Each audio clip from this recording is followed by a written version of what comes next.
wabarakatuh. Kenalkan, kami dari kelompok 6 akan akan akan memberikan presentasi tentang praktikum manajemen, yaitu PT Alat Tulis Ichiban.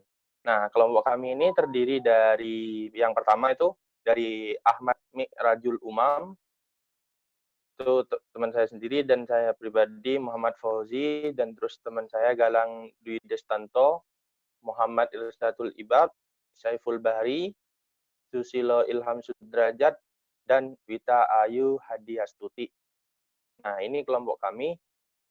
Nah, kita langsung aja kepada inti pembahasannya, yaitu, nah, yang pertama di slide pertama ini, yaitu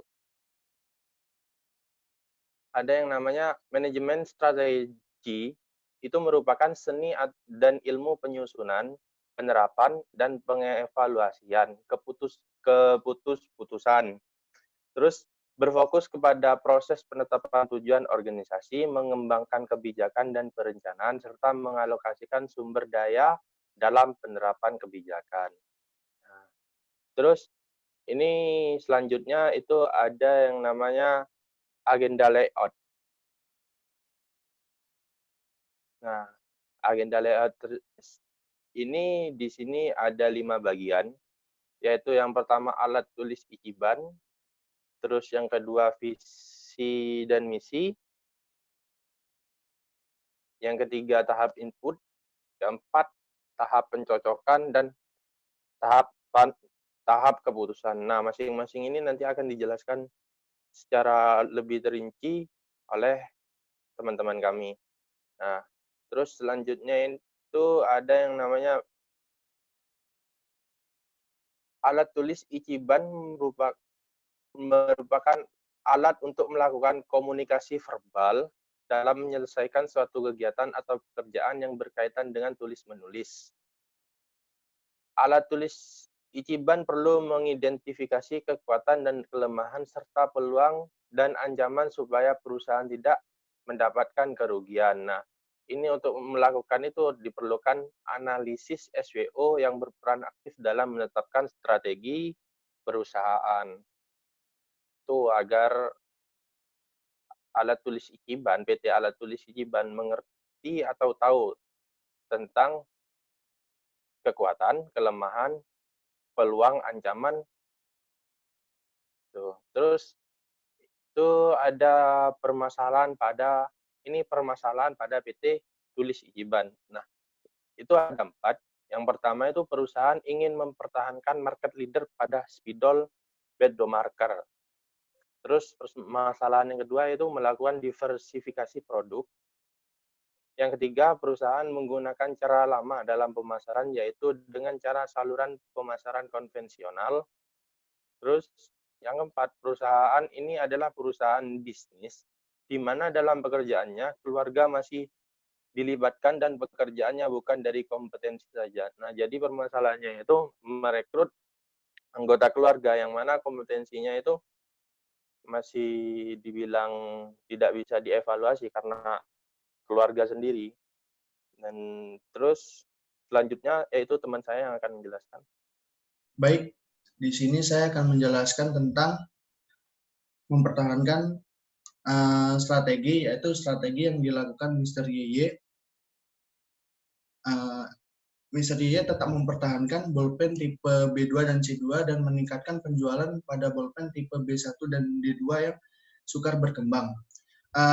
Dengan cara menghindari adanya kanibalisme antar tipe bolpen Ichiban yang artinya peningkatan penjualan satu tipe tidak menurunkan penjualan tipe yang lain. Maksud di sini adalah strategi yang dilakukan itu tetap menjaga kualitas produk yang sudah laku banyak, yaitu bolpen tipe B2 dan C2, tetapi juga terus meningkatkan penjualan pada bolpen tipe B1 dan D2. Baik, di sini saya akan menjelaskan tentang visi misi.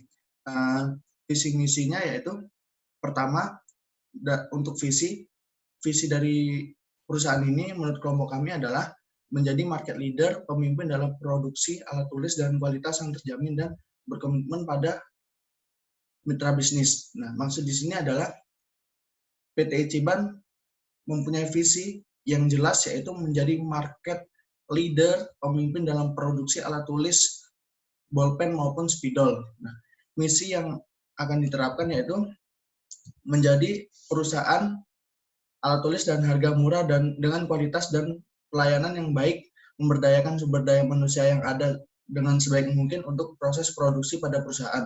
Yang kedua, membangun jaringan kerjasama yang baik dengan berbagai pihak untuk mendukung keberlangsungan bisnis perusahaan. Dan terakhir, misinya adalah memperluas jaringan pasar dengan diversifikasi produk, yaitu maksud di sini perusahaan akan terus meningkatkan kualitasnya, membangun jaringannya dengan pihak luar, dan juga memperluas jaringan pasar dengan diversifikasi produk dengan membuat bolpen tadi. Oke. Di sini saya akan menjelaskan tentang LK2, yaitu matriks evaluasi faktor eksternal atau IV. Di sini menurut kelompok kami faktor-faktor eksternal utama yaitu pertama adalah peluang. Itu pertama menjadi market leader pada produk spidol board maker. Terus kedua memiliki kemampuan diversifikasi produk. Ketiga menjaga kualitas bolpen. Limco mengimpor tip dari Swiss yang terkenal dengan produk bolpennya yang berkualitas. Yang keempat adalah belum adanya spidol board maker jenis permanen di Indonesia. Dan ancamannya di sini banyak pesaing potensial yang memproduksi bolpen baik dari lokal maupun luar.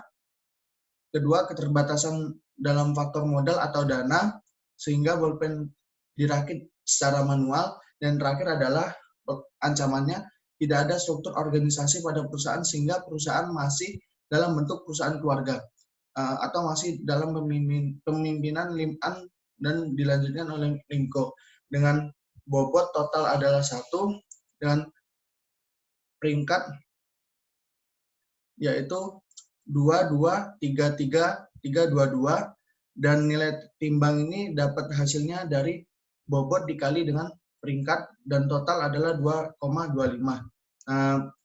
Maksud di sini keterangannya adalah dari skor bobot itu sebesar 2,25 yang menunjukkan bahwa Ichiban di bawah rata-rata dalam usahanya. Dan untuk menjalankan strategi yang memanfaatkan peluang eksternal dan menghindari ancaman dapat dinyatakan bahwa keterbatasan modal dan dana yang dianggap sebagai faktor paling penting yang mempengaruhi perusahaan tersebut yaitu skor bobot 0,20. Oke. Baik, di sini saya akan menjelaskan tentang LK3 yaitu matriks profil kompetitif CPM. Di sini berdasarkan tabel di situ ada faktor-faktor keberhasilan menurut kelompok kami. Ada total ada 7. Yang pertama adalah sistem pemasaran, harga jual bolpen yang lebih murah, bahan baku yang digunakan, desain produk, proses produksi, aktivitas promosi, dan pengelolaan keuangan. Di sini kami membandingkan dengan 3 perusahaan yaitu Ichiban, Faster, dan Zebra dengan total bobot 1 dengan total yaitu Ichiban 2,70 nilainya, Faster 2,60 dan Zebra 2,5. Maksud di sini adalah berdasarkan data pada tabel di samping diperoleh total skor perusahaan Ichiban itu paling tinggi dibanding dengan perusahaan lainnya. Berarti perusahaan Ichiban ini bersaing ketat karena memiliki faktor yang lebih unggul dari para pesaingnya. Jadi faktor persaingan kompetitif paling penting yaitu pada harga jual yang relatif murah dan penggunaan bahan baku yang berkualitas dan bobot sebesar 0,40 dan 0,80. Oke, selanjutnya akan dijelaskan oleh teman saya. Baik, di sini saya akan menjelaskan mengenai matriks evaluasi internal atau biasa dibilang IFE, yang mana di sini kita dapat lihat faktor-faktor internal atau utama dan menurut kelompok kami yaitu yang pertama yaitu kekuatan, yang mana yang pertama adalah harga yang relatif lebih rendah dari kompetitor dengan kualitas yang tetap terjamin. Yang kedua, melakukan import TIP dari Swiss dan mengimpor tinta dari Jepang di mana negara-negara tersebut sudah terkenal dengan kualitas produknya. Yang ketiga, mendapatkan lisensi dari produsen Ichiban. Dan yang keempat, yaitu mampu menjual ke beberapa grosir Jakarta sampai dengan Surabaya. Dan dari kelemahannya ini, dari faktor internal itu, yang pertama yaitu masih menggunakan manual pada proses produksinya. Yang kedua, dalam promosi masih menggunakan BTL. Dan yang ketiga, pekerjaan yang tidak sesuai dengan kompetensinya. Dan yang keempat adalah aspek finansial dan 100% milik pribadi. Nah, dari sini bobot yang kami tentukan seperti yang tertera pada tabel dan peringkat-peringkatnya sudah tertera pada tabel, dan hasil dari nilai timbang dari total keseluruhan dari hasil bobot dan peringkat yang dikalikan memiliki total 2,50. Nah, dari keterangan ini bisa disimpulkan perusahaan Ichiban yaitu sebesar 2,50 nilai timbangnya, menunjukkan bahwa perusahaan berada dalam posisi internal yang lemah dengan faktor kelemahan terbesar yaitu pada pekerja yang tidak memiliki kompetensi dalam bidangnya. Next. Mute. Jadi saya di sini akan menjelaskan analisis SO, yang mana dari SO itu sendiri yaitu strength dan opportunities, yang mana strength itu adalah kekuatan dan opportunities adalah peluangnya. Nah, di sini strength dari Ichiban itu sendiri yaitu yang pertama, market leader, produk spidol, permanen board marker. Yang kedua, untuk citra merek di benak konsumen. Yang ketiga, yaitu kreativitas dalam pengembangan produk. Yang keempat, yaitu perpaduan industri padat modal dan padat karya. Dan yang kelima, yaitu pemasaran konvensional. Dan yang keenam, yaitu hanya harga yang relatif lebih rendah dari kompetitor dengan kualitas yang terjamin. Dan peluang di sini yaitu opportunities, yaitu alat tulis dibutuhkan sebagai alat untuk melakukan komunikasi verbal berkaitan dengan tulis-menulis. Yang kedua yaitu variasi dibutuhkan untuk menyelesaikan dengan kebutuhan pengguna.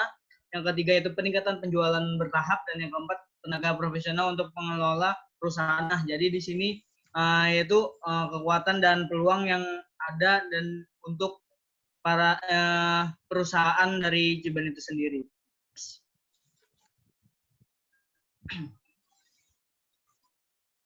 Nah, di sini yaitu analisis WO, yaitu bisa dikatakan weakness dan opportunities, yaitu kelemahan dari Ichiban dan peluangnya. Nah, yang pertama dari kelemahan itu sendiri yaitu tidak adanya sistem dan prosedur, tidak ada struktur organisasi. Yang ketiga yaitu pimpinan otoriter membuat anggota yang lain tidak dapat mengembangkan kreativitasnya masing-masing. Yang keempat yaitu sistem manajemen keluarga. Dan yang kelima yaitu laporan keuangan tidak transparan. Nah, untuk opportunities-nya itu alat tulis dibutuhkan sebagai alat untuk melakukan komunikasi verbal berkaitan dengan tulis-menulis. Yang kedua yaitu variasi dibutuhkan untuk menyelesaikan dengan kebutuhan pengguna. Yang ketiga yaitu peningkatan penjualan bertahap. Dan yang keempat yaitu tenaga profesional untuk mengelola perusahaan. Next. Nah, sini yaitu analisis ST, yang mana yaitu strength dan threat, atau dari kekuatan dan ancamannya. Nah, dari kekuatannya itu sendiri, dari perusahaan Ichiban itu sebagai market leader produk spidol permanen board marker, dan yang kedua itu mampu membentuk citra merek di benak konsumen. Yang ketiga yaitu kreativitas dalam pengembangan produknya. Yang keempat, perpaduan industri padat modal dan padat karya. Dan yang kelima yaitu pemasaran melalui konvensional. Yang keenam yaitu harga yang relatif lebih rendah dari kompetitor dengan kualitas yang tetap terjamin. Dan ancamannya itu yaitu yang pertama yaitu perusahaan ballpoint kelas dunia yang lebih di atas dari Ichiban. Yang kedua yaitu perusahaan kompetitor yang memperluas usahanya dalam negeri dan luar negeri. Nah, dari sini kita bisa melihat dari itu kekuatan dari Ichiban itu sendiri dan kiranya apa saja ancaman yang akan dihadapi oleh Ichiban itu sendiri. Bisa dilanjutkan oleh teman saya. Baik, selanjutnya di sini saya akan menjelaskan mengenai analisis WT atau lebih tepatnya menganalisis strategi untuk weakness dan threats. Seperti yang tadi dijelaskan oleh teman saya weakness, yang pertama itu tidak ada sistem dan prosedur baku dalam operasional perusahaan. Kemudian yang kedua, tidak ada struktur organisasi. Ketiga, pimpinan otoriter membuat anggota lain tidak dapat mengembangkan kreativitasnya. Yang keempat, sistem manajemen keluarga. Yang kelima, ada laporan keuangan yang tidak transparan. Kemudian ada threats atau ancaman. Ancamannya yang pertama, perusahaan ballpoint kelas dunia, yakni kompetitornya ya. Yang kemudian nomor 2 ada perusahaan kompetitor yang memperluas usahanya dalam negeri dan luar negeri atau perusahaan multinasional. Sedangkan untuk strategi WT, weakness dan threats, yakni ada satu strategi, perbaikan sistem manajemen, prosedur kerja, pengukuran produktivitas kerja, dan spesialisasi lebih baik dan jelas. Oke, next.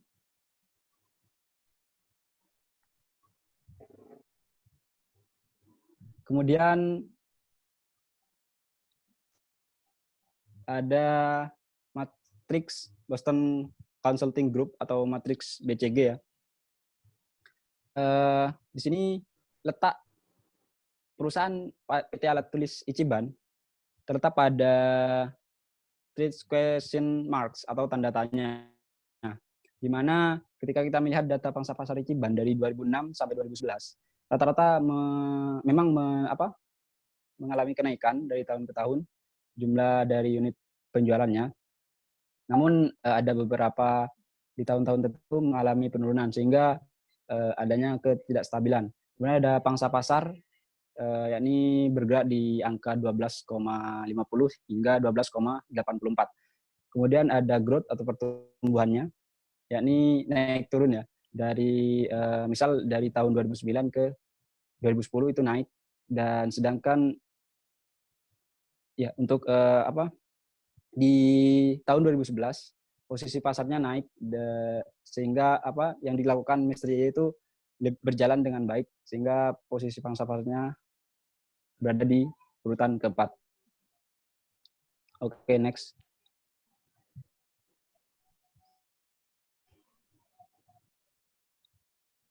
Baik, untuk kesimpulan matriks BCG. Jadi dalam matriks BCG menunjukkan bahwa PT Alat Tulis Ichiban dalam pertumbuhan penjualannya berada pada posisi question marks atau tanda tanya. Ini perusahaan yang memiliki pendapatan cukup rendah, tidak stabil, serta penjualan terus meningkat. Produk dapat memiliki tingkat permintaan yang tinggi, namun tingkat return atau pengembalian yang rendah karena pangsa pasar rendah. Maka strategi yang perlu dilakukan yakni menganalisis apakah produk akan menuju ke star, bintang, atau dog, anjing. Sehingga perusahaan dapat memutuskan untuk mengembangkan pangsa pasar produk atau melakukan divestasi. Oke, selanjutnya.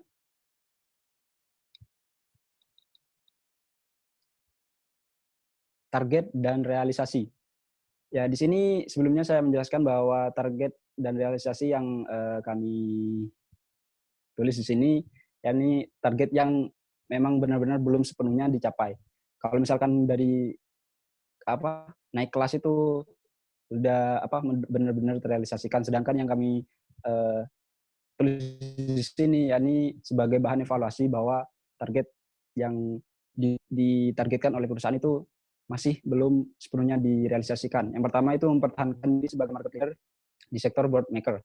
Ya, untuk realisasinya tercapai dengan berbagai upaya perluasan pangsa pasar serta kompetitor yang sedikit dan persaingan kompetitif yang tinggi. Kemudian yang kedua ada target naik kelas. Ini dapat tercapai dengan upaya strategi yang dilakukan seperti inovasi, kreativitas, dan perluasan penjualan. Dan yang ketiga yakni targetnya peningkatan jumlah produksi. Realisasinya tidak tercapai sesuai target karena proses produksi yang masih menggunakan manual, jadi masih belum mencapai titik yang diinginkan. Kemudian yang terakhir, pertumbuhan jumlah penjualan. Di realisasinya, target tercapai, namun masih mengalami penurunan kembali di beberapa tahun-tahun tertentu.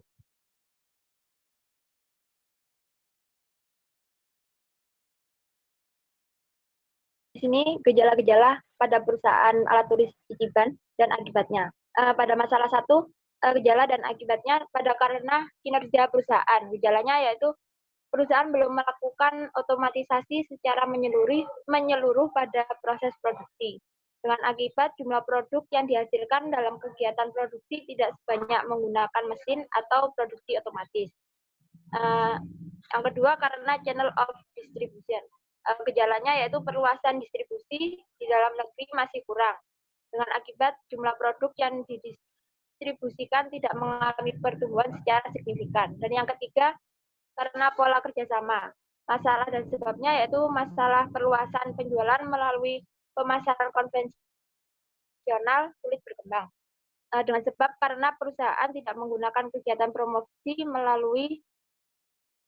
melalui media massa yang lebih efektif.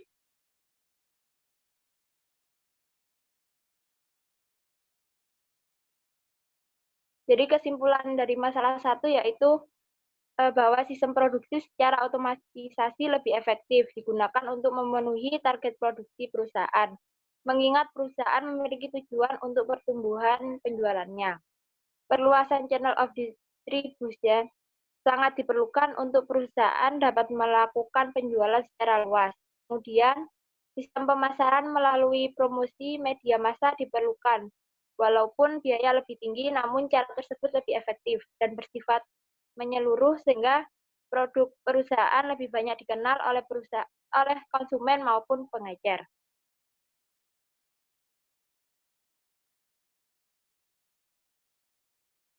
Masalah 2, karena kinerja perusahaan. Gejalanya, jumlah produksi yang dihasilkan tidak tercapai sesuai target yang ditentukan, dengan akibat penjualan produk tidak stabil dan pertumbuhan jumlah produk yang terjual mengalami kondisi naik turun tiap tahunnya. Yang kedua yaitu karena program. Masalahnya penjualan naik turun tiap tahunnya. Sebabnya program produksi dan promosi yang digunakan kurang efektif dalam memenuhi target perusahaan.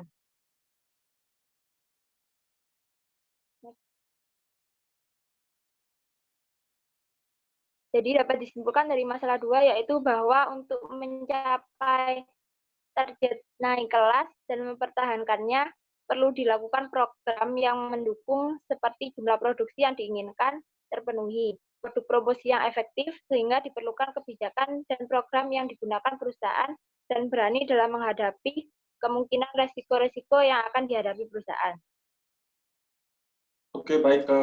Untuk masalah ketiga, yang pertama, karena sumber daya manusia, gejalanya yaitu program kerja menggunakan sistem shift dan non-shift yang mengakibatkan kinerja karyawan dapat terkontrol dengan baik oleh manajer perusahaan.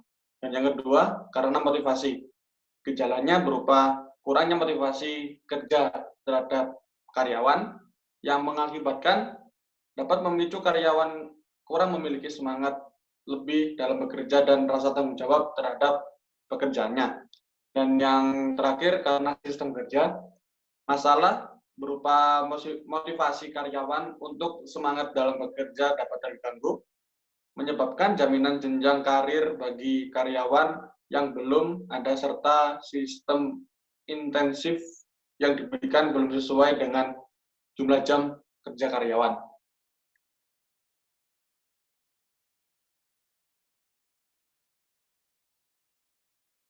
Kesimpulan masalah ketiga dapat disimpulkan bahwa program kerja yang digunakan memberikan kenyamanan dan kualitas kinerja karyawan yang lebih baik. Namun di samping itu, motivasi kerja bagi karyawan juga dibutuhkan mengingat belum ada jaminan jenjang karir bagi karyawan. Sistem insentif yang belum sepadan sehingga dengan memberikan motivasi terhadap karyawan akan secara tidak langsung dapat memicu semangat kerja dan loyalitas karyawan terhadap perusahaan.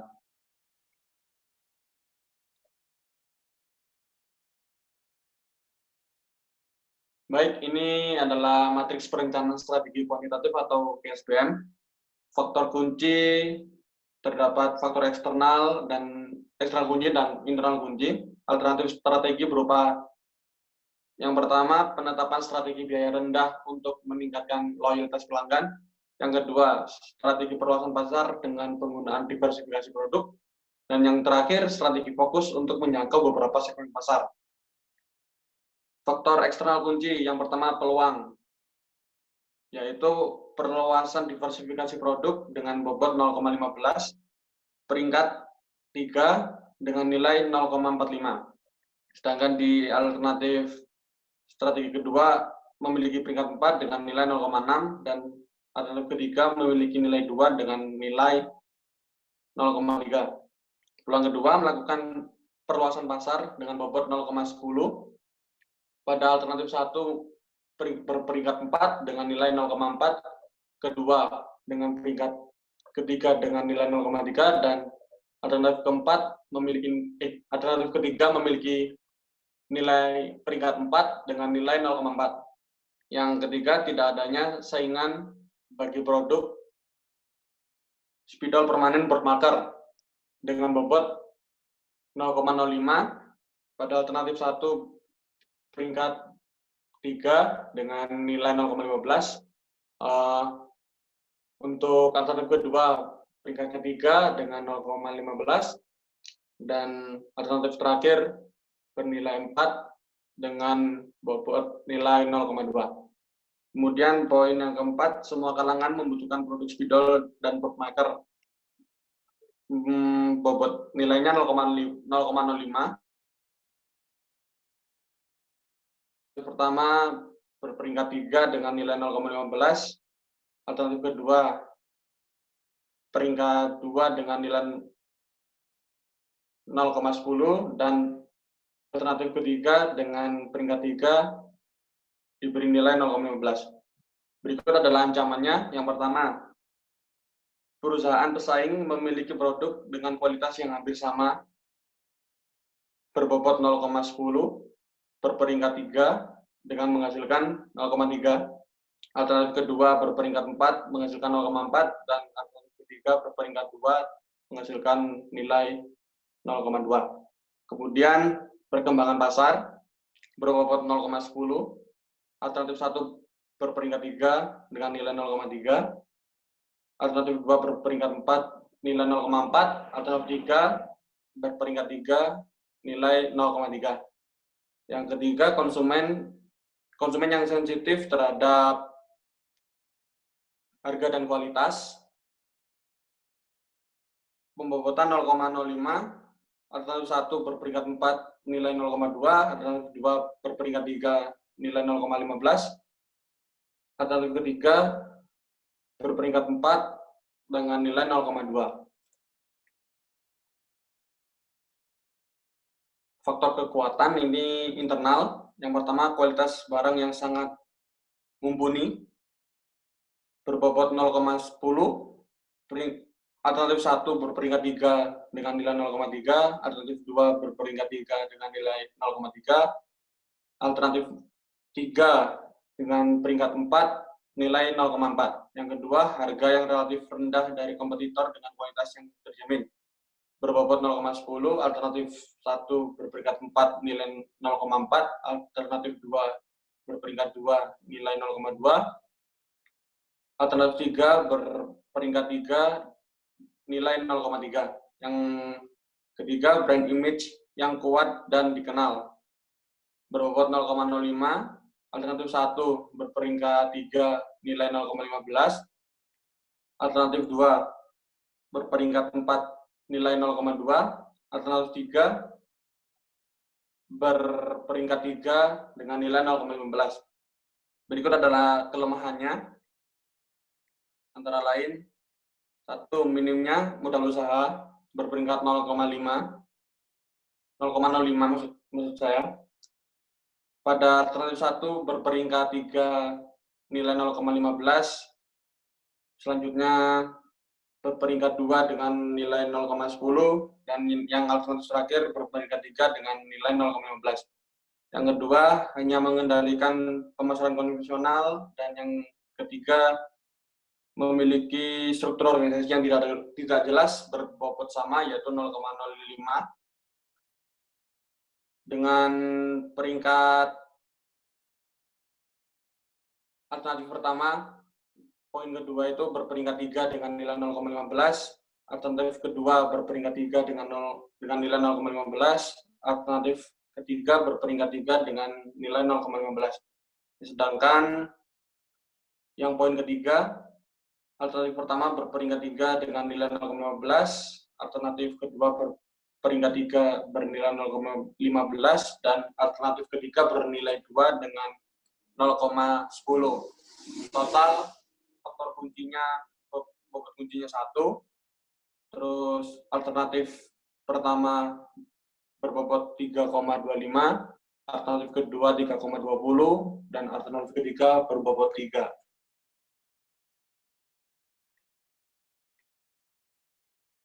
Kesimpulan, berdasarkan tabel di atas menunjukkan bahwa strategi alternatif satu, yakni penetapan strategi biaya rendah untuk meningkatkan loyalitas pelanggan, merupakan alternatif strategi yang dapat diterapkan oleh PT Alat Tulis Ijiban karena memiliki angka TAS paling tinggi, yakni 3,25. Selanjutnya, saya akan melanjutkan implementasi strategi.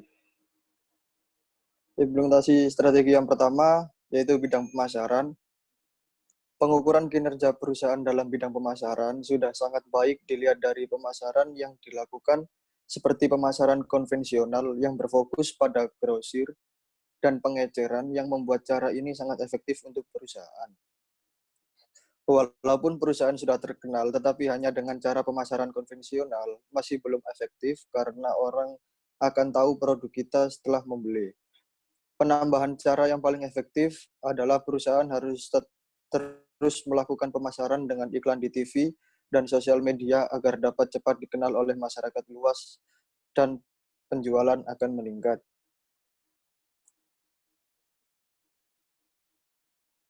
Yang kedua, bidang operasional.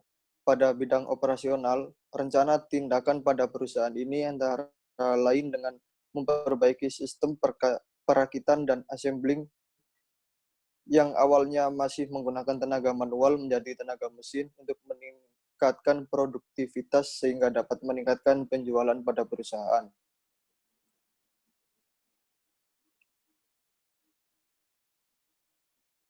Selanjutnya, bidang keuangan. Pengukuran kinerja perusahaan dalam bidang keuangan, yaitu pemimpin perusahaan saat ini hanya mengetahui bagaimana keuangan perusahaan untung atau rugi, yang dinilai sangat tidak efektif, serta perusahaan jarang untuk mempromosikan produknya dari iklan karena biaya yang tinggi. Menurut kami itu juga kurang tepat walaupun dalam target penjualan perusahaan sudah melebihi, tetapi perbandingannya tidak jauh. Yang keempat, bidang sumber daya manusia.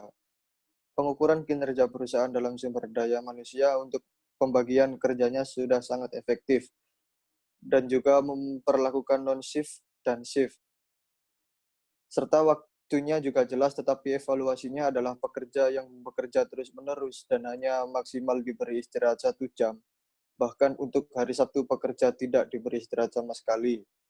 Dan perusahaan seharusnya merekrut pekerjaan yang sesuai dengan bidangnya atau skill yang dimiliki pekerjaannya, sehingga pekerja dapat bekerja dengan optimal sesuai bidangnya.